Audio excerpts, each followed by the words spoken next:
Good day, students. I'm Miss Charmaine Bayonon, your teacher for Oral Communication subject. For today's video, I will be going to discuss what is a speech style and the types of speech style.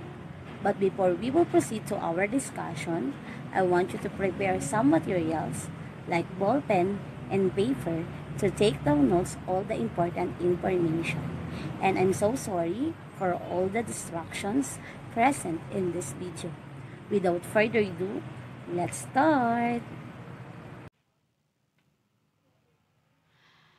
Our topic for today is all about the types of speech style.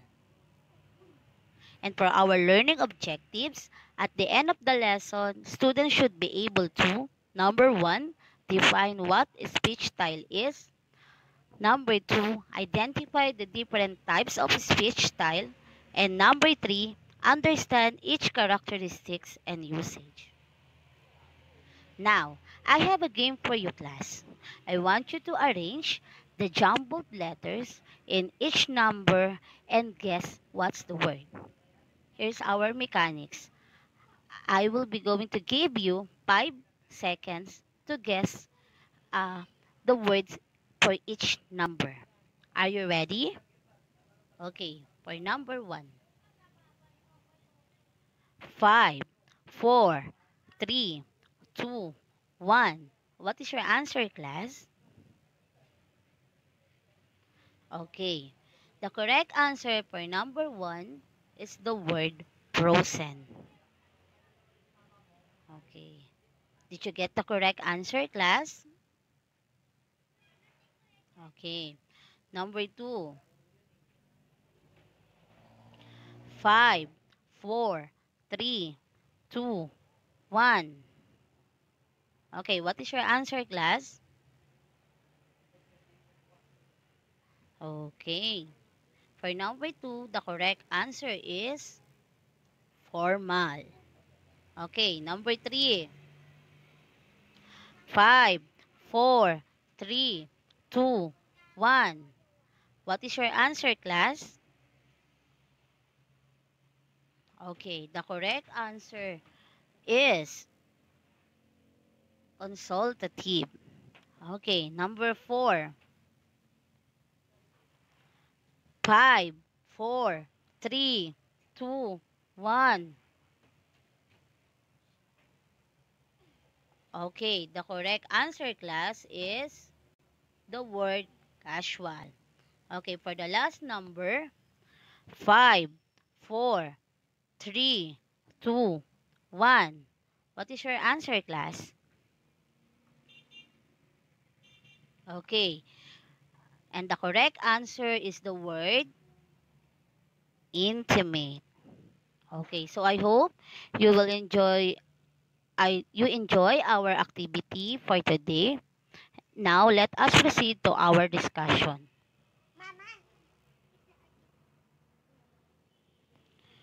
Okay, for our discussion, uh, we will going to discuss what is speech style. What is speech style? According to Martin Jus, 1976, a linguist and a German professor, it is refers to the form of language that the speaker utilizes, which is characterized by the level of formality. Meaning, speech style is the level of formality with which you speak to different people and situation. And Martin Jus uh, identified it into 5 types. So we have formal, frozen, consultative, casual, and intimate. So I know you already encounter uh, these words in our game a while ago, right? Okay. After we define what is a speech style, now let us proceed with the types of speech style. And number 1 is the frozen style. When we say the frozen style, it is also known as the fixed style. Meaning, or in other words, it is already made. It is used in very formal setting, and it is the most formal communicative style for respectful situation. It doesn't require any feedback from the audience and usually uses long sentences with good grammar and vocabulary. So here are the examples of prose and style.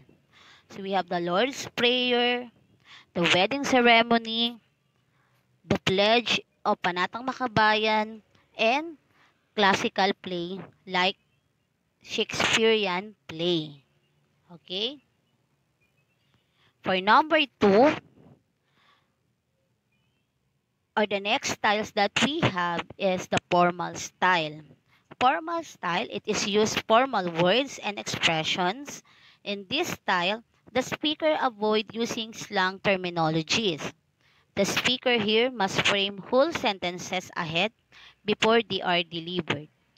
Formal speeches are straightforward speeches. Okay, so what are the example of formal style?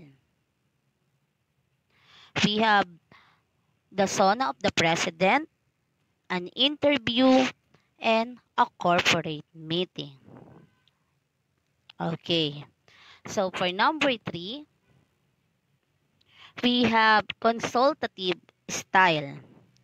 Consultative style, it is used in semi-formal setting. Take note, ha? Semi-formal setting.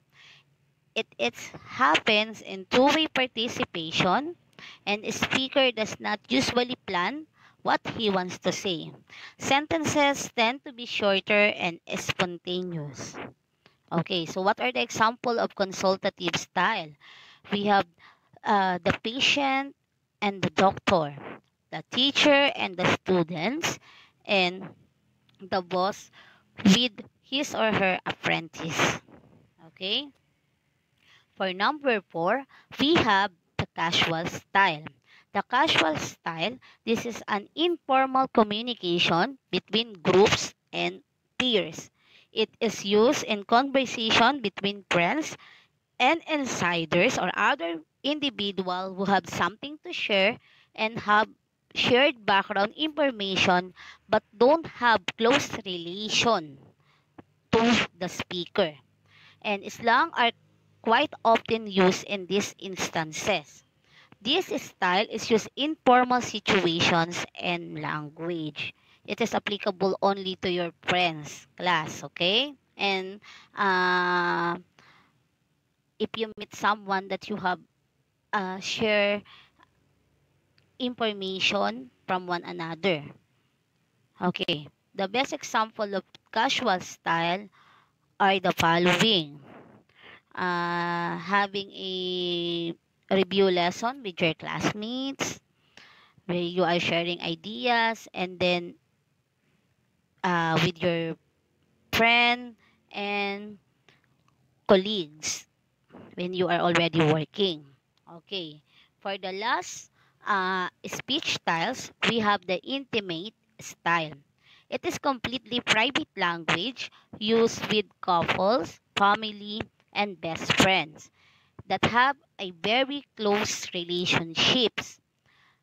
It uses personal languages, grammar unnecessary, and does not need complete language. Intimate speech is used in conversation between people who are very close and know each other quite well because they have the maximum of shared background information.